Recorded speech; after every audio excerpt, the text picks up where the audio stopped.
नया सालवा में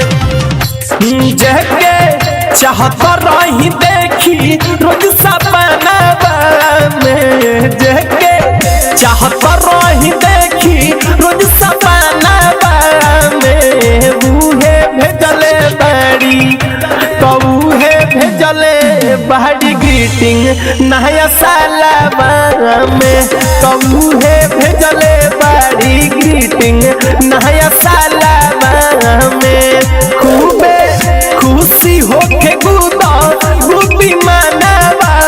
में खूबे खुशी होके गुदा गुदी मनावा में बूहे भेजले बाड़ी ग्रीटिंग नया सालवा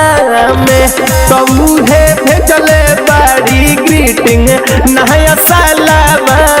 में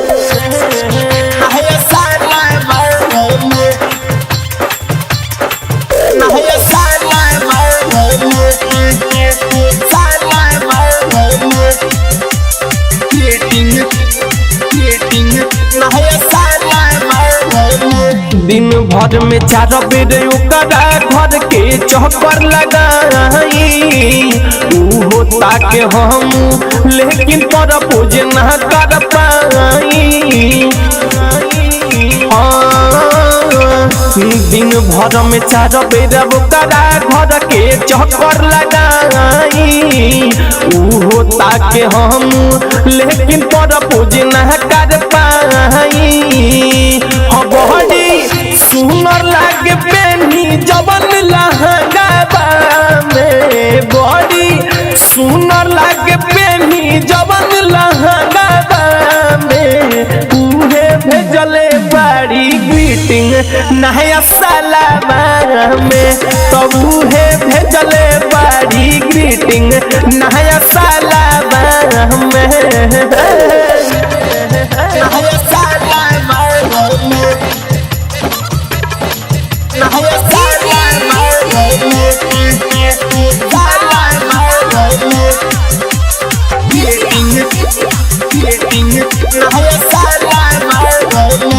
राइटर तुम्हें न बाटे धरती पर मोर पहे ऋषि राज कहता है आकाश में अबसहे अरे ये पार्टनर सुना हो राइटर तुम्हें न बाटे धरती पर मोर पहे ऋषि राज कुमार करेला आकाश में अबसहे होनी को बाहरी चाल चलन के रहना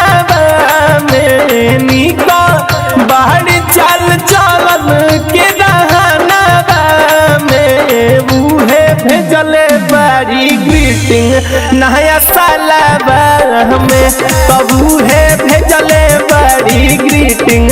नया सालवा में मौसम डिजिटल रिकॉर्डिंग स्टूडियो मोतिहारी।